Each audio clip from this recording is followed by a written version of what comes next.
Kamu jangan kayak gitu. Kamu kasihan laki-laki. Kamu jangan ikutin orang tua kamu. Orang tua kamu siluman, kamu jenjangnya masih panjang, kamu masih muda, masih 20 tahun. Jangan kayak gitu. Kamu pengen uang cari yang halal, kamu jangan ikut gabung-gabung kawin kontrak. Kamu sekarang masih muda, udah tua kamu nyesel. Barang-barang kamu semua dipakai semua orang. Kamu kena karma nanti semua laki-laki kamu diurutin hartanya. Diapain tuh anak tuh? Apa kamu jahat kan? Mati dia. Kamu jahat. Orang tua kayak gini tuh jahat. Lepasin dia. Lepas, jangan pegang dia. Gimana ini, tanggung jawab nggak? Itu jahat. Lepasin dia.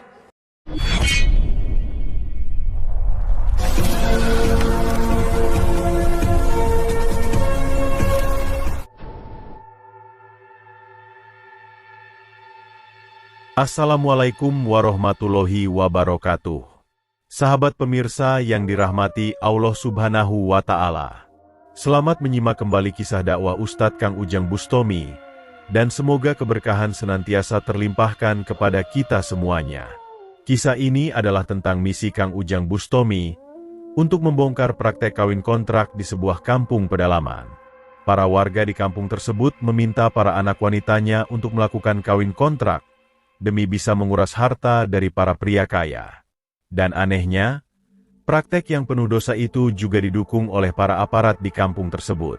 Lalu bagaimanakah cara Kang Ujang Bustomi untuk membongkar praktek kawin kontrak yang meresahkan itu? Dan mampukah Kang Ujang untuk menyadarkan para warga? Silahkan disimak kisahnya selengkapnya. Dan semoga Allah Subhanahu wa Ta'ala senantiasa memudahkan Kang Ujang Bustomi dalam menjalankan setiap misi dakwahnya.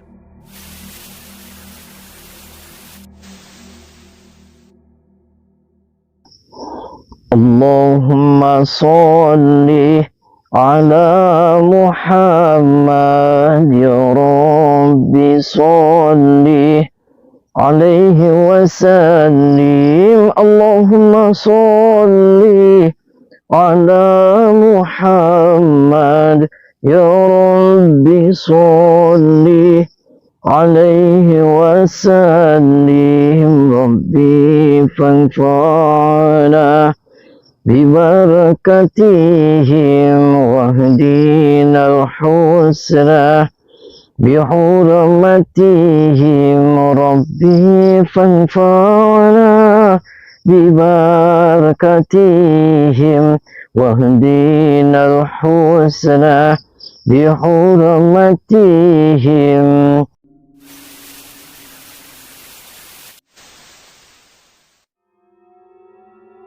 Sahabat Kang Ujang Bustomi yang berbahagia, kisah mengiris hati ini terjadi di sebuah kampung pedalaman terpencil yang cukup jauh dari hiruk-pikuk keramaian kota.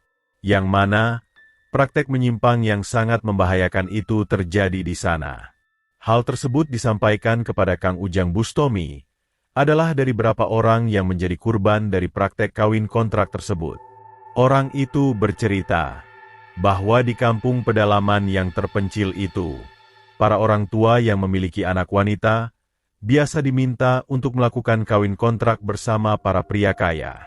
Dan ternyata, praktek tersebut dilakukan sebagai modus untuk menguras hartanya saja. Sehingga mereka hanya bersedia melakukan kawin kontrak tersebut hanya kepada orang yang statusnya memiliki banyak harta. Anehnya, para aparat di kampung tersebut juga malah bersekongkol dengan warganya. Dan biasanya, bagi para wanita yang memiliki wajah rupawan, mereka akan meminta mahar harta yang sangat banyak. Prosesnya pun sangat singkat agar bisa melakukan kawin kontrak tersebut. Cukup dia menghubungi Pak RT bahwa dia ingin melakukan kawin kontrak, maka Pak RT pun siap mencarikan wanita itu di kampungnya. Setelah itu, orang tersebut diminta datang ke rumah keluarga sang wanita yang juga bersama kepada orang tuanya. Biasanya mereka menanyakan dulu status dari orang tersebut. Tentang pekerjaannya, harta yang dipunya, juga banyak hal lain yang kaitannya dengan harta. Dan setelah mereka sudah sepakat dengan sang wanita dan mahar yang diberikan, mereka kemudian melakukan prosesi ijab kabul.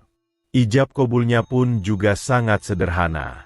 Cukup sang pria diijabkan oleh ayah sang wanita dan kemudian disaksikan seorang warga dari mereka, maka kawin itu kontrak itu sudah sah di saat itu juga. Setelah itu mereka bebas melakukan apa saja sesuai yang dikehendakinya. Dan setelah melakukan ijab kabul itulah rencana busuk itu kemudian terjadi. Yang mana sang pria itu wajib berada di rumah sang wanita selama 1 minggu. Dan dalam 1 minggu itu, biasanya dimanfaatkan oleh keluarga wanita untuk menguras seluruh harta para pria kurbannya tersebut. Sang pria itu pun dipastikan akan menuruti permintaan mereka. Karena setelah melakukan ijab kabul, ilmu gendam dari keluarga perempuan sudah menguasai otak mereka. Maka setelah seminggu ada di rumah sang wanita, sang pria pun segera diminta pergi dalam kondisi yang seperti orang gila. Dan anehnya, para kurban kawin kontrak itu kebanyakan malah dari orang-orang yang jauh. Bahkan tidak sedikit mereka yang berasal dari luar negeri. Dan mendengar cerita miris yang demikian itu, Kang Ujang pun menjadi sangat merasa penasaran. Seperti apakah sebenarnya kampung yang melakukan kawin kontrak itu, dan Kang Ujang merencanakan misi untuk menghentikannya. Maka datanglah Kang Ujang dengan misinya itu. Mula-mula Kang Ujang menghubungi Pak RT, agar mencarikan wanita muda cantik yang bersedia untuk melakukan kawin kontrak. Dan setelah Pak RT berhasil mendapatkannya, Kang Ujang diminta datang ke sebuah keluarga yang ingin melakukan kawin kontrak itu. Namun ketika Kang Ujang mengamati rumah di kampung tersebut, tampak rumah-rumah mereka cukup sederhana. Seharusnya harta yang dimiliki dari hasil kawin kontrak itu, para warga memiliki rumah yang mewah. Akan tetapi Kang Ujang meyakini bahwa semua yang terjadi itu hanyalah modus dan Kang Ujang akan membongkar semuanya. Maka bertemulah Kang Ujang dengan Ning Siska, seorang wanita muda yang sangat cantik rupawan itu. Ning Siska itu adalah wanita yang akan melakukan kawin kontrak dengan Kang Ujang Bustomi dan usianya masih 19 tahun.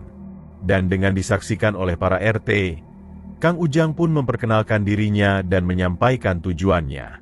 Kang Ujang mengaku bernama Doraemon dari kota Jakarta. Dan dia datang adalah ingin melakukan kawin kontrak. Orang tua Ning Siska yang bernama Haji Heri itu pun kemudian berkata, "Apakah pekerjaan dari Doraemon? Dan bisa memberi mahar berapa jika ingin kawin kontrak dengan putrinya?" Kang Ujang pun mengatakan, dia adalah seorang bos mentok kaya raya yang biasa berbisnis sampai luar negeri. Adapun maharnya, Kang Ujang mempersilahkan Ning Siska dan keluarganya untuk meminta sekehendak hatinya. Ning Siska dan orang tuanya pun mengatakan, yaitu mereka meminta sejumlah uang yang bisa untuk membeli rumah mewah. Juga meminta sebuah mobil terbaru yang berharga mahal. Juga barang-barang berharga lain yang diminta oleh ibu dari Ning Siska. Mendengar banyaknya mahar yang diminta Ning Siska dan keluarganya itu, Kang Ujang pun mengatakan bahwa baginya, mahar yang diminta itu cukup mudah untuk Kang Ujang penuhi. Hartanya sangat melimpah jika hanya untuk membeli hal-hal semacam itu. Baginya yang penting, Ning Siska yang cantik itu bisa menikah dengannya dan bisa menikmatinya sepuasnya.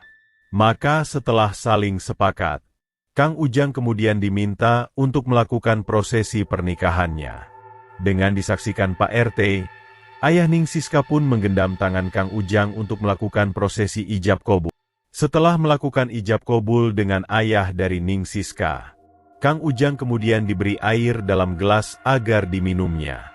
Di saat itulah Kang Ujang merasakan ada sebuah energi negatif yang sangat hebat di dalam air gelas itu. Kang Ujang yakin energi tersebut adalah sebuah kekuatan ilmu gendam yang sangat kuat. Dan ketika Kang Ujang bertanya kepada Pak RT itu mencoba meyakinkannya bahwa air tersebut hanyalah air biasa seperti pada umumnya. Kang Ujang pun meminum air dalam gelas itu. Namun tentunya, Kang Ujang sudah menetralisir kekuatan ilmu gendamnya. Setelah itulah Kang Ujang sudah dikatakan telah sah menjadi suami kontrak dari Ning Siska. Dan Kang Ujang dipersilahkan untuk melakukan apa saja dengan sang wanita cantik itu. Maka diajaklah Kang Ujang masuk ke dalam sebuah kamar oleh Ning Siska. Namun ketika ada di dalam kamar tersebut, Kang Ujang melihat ada seorang pria yang terlihat linglung. Kang Ujang pun bertanya kepadanya, siapakah dia dan mengapa ada di kamar ini.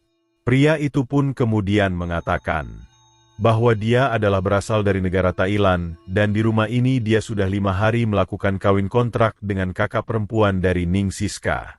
Namun ketika Kang Ujang menanyakan silsilah keluarga dan statusnya, pria tersebut sudah tidak teringat apa-apa.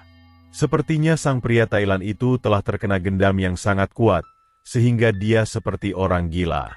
Melihat yang demikian itulah, Kang Ujang kemudian mengatakan, Kang Ujang meminta sang pria tersebut agar pergi dan meninggalkan rumah keluarga Ning Siska yang telah menjebaknya itu. Akan tetapi, sang pria Thailand itu malah marah. Dia berkata bahwa dia sangat menyayangi istri kontraknya dan dia tidak ingin meninggalkan istrinya itu selamanya. Dan melihat sang pria yang memang sudah dipengaruhi kekuatan gendam iblis itu, Kang Ujang pun akhirnya tidak ingin tinggal diam. Kang Ujang kemudian berusaha menundukkannya untuk menghancurkan kekuatan iblis yang menguasainya. Dan setelah berhasil menyadarkan pria dari Thailand itu, Kang Ujang kemudian berganti untuk berusaha menundukkan Pak RT. Kang Ujang ingin memberikan pelajaran kepadanya. Dan setelah berhasil melumpuhkannya, Kang Ujang pun berkata kepadanya, mengapakah Pak RT yang seharusnya lah menciptakan rasa aman di kampungnya, malah mendukung adanya kawin kontrak itu. Kawin kontrak yang dilakukan di kampungnya itu telah sangat meresahkan. Selain kawin kontrak yang memang juga dilarang oleh Tuhan, kawin kontrak itu hanyalah sebuah modus untuk melakukan kejahatan. Tujuan mereka hanya untuk memeras dan menghancurkan kehidupan banyak orang. Sebagai aparat di kampungnya, Pak RT seharusnya sadar dan melarang perbuatan yang merusak itu. Maka setelah berhasil menyadarkan Pak RT, Kang Ujang kemudian berkata kepada Ning Siska, bahwa Ning Siska adalah wanita mempesona di kampungnya. Tentu akan banyak pria yang bersedia untuk menikah baik-baik dengannya. Tidak apa pula jika Ning Siska ingin mendapatkan suami yang kaya raya.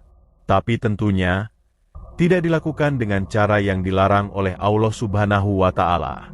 Seperti halnya kawin kontrak yang dilakukan Ning Siska dan keluarganya. Sungguh sangat kejam yang Ning Siska lakukan. Dengan berpura-pura melakukan kawin kontrak, kemudian menggendam dan menguras hartanya. Allah akan sangat marah dan akan membalas perbuatan tersebut dengan siksa api neraka. Awalnya Ning Siska tidak bersedia disadarkan oleh Kang Ujang Bustomi. Namun setelah Kang Ujang berhasil menghancurkan kekuatan iblis di dalam tubuhnya, Ning Siska pun akhirnya tersadarkan. Dia sangat menyesal dengan perbuatannya melakukan kawin kontrak itu.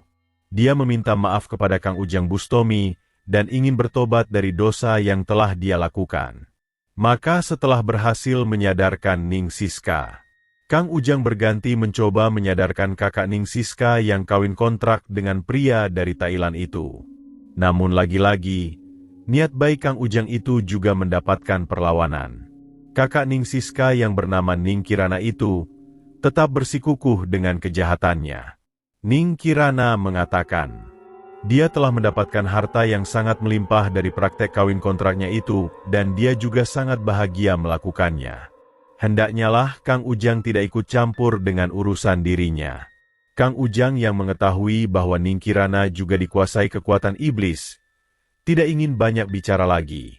Kang Ujang melumpuhkan wanita yang tersesat tersebut. Setelah itu, Kang Ujang berusaha menghancurkan kekuatan iblis dalam tubuhnya. Namun tiba-tiba kemudian datang kedua orang tua dari Ning Kirana. Ternyata ketika tahu Kang Ujang telah membuat kegaduhan di rumahnya, mereka memanggil Pak RW yang adalah juga pelindung praktek kawin kontrak di kampungnya itu. Dan mengetahui perbuatan Kang Ujang tersebut, Pak RW pun menjadi sangat murka. Akan tetapi Kang Ujang sudah bertekad bulat dengan misinya. Kang Ujang harus bisa membongkar dan menghentikan kawin kontrak yang meresahkan itu. Sehingga ketika kemudian datang Pak RW, Kang Ujang pun tidak ingin banyak berbicara. Kang Ujang ingin segera memberikan pelajaran kepada sang aparat kampung yang menyesatkan itu. Kamu RW di sini? Ya. Kamu pejabat di sini? Ya. Kenapa kamu melindungi orang-orang pada bejat seperti mereka? Siapa yang bejat? Itu kamu, diapain itu warga saya? Kampung keperangin sama saya kebukin. Kok main hakim sendiri kamu? Kamu siapa? Saya setan, saya menyukai kamu. Setan. Ya.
Maka setelah berhasil menghancurkan Pak RW yang sok merasa hebat itu, Kang Ujang kemudian mencoba untuk menyadarkan orang tua Ning Siska.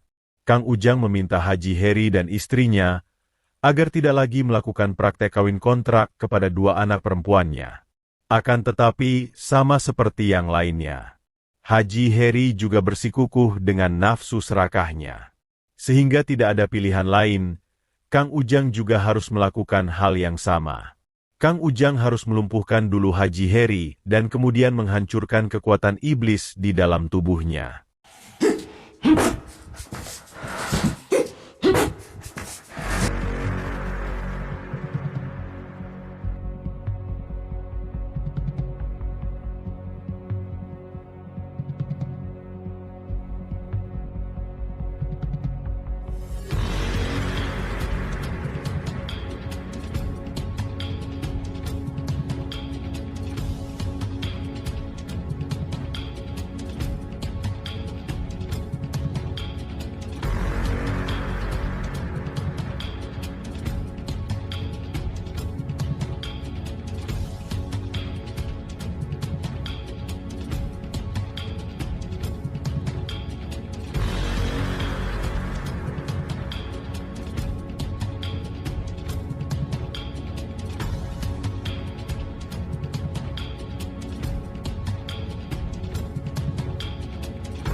Sang ayah terlaknat itu pun akhirnya mendapatkan ganjarannya.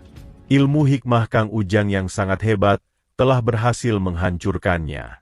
Akan tetapi Haji Heri ternyata tetap belum merasa bersalah atas semua perbuatannya. Bahkan dia kemudian mengatakan bahwa dia masih memiliki seorang sesepuh kampung yang adalah juga gurunya. Dan Haji Heri akan meminta bantuan gurunya itu untuk menghancurkan Kang Ujang Bustomi. Kang Ujang pun mempersilahkan Haji Heri untuk pergi melapor kepada guru spiritualnya itu. Dan setelah itu, Kang Ujang mencoba untuk menyadarkan istrinya.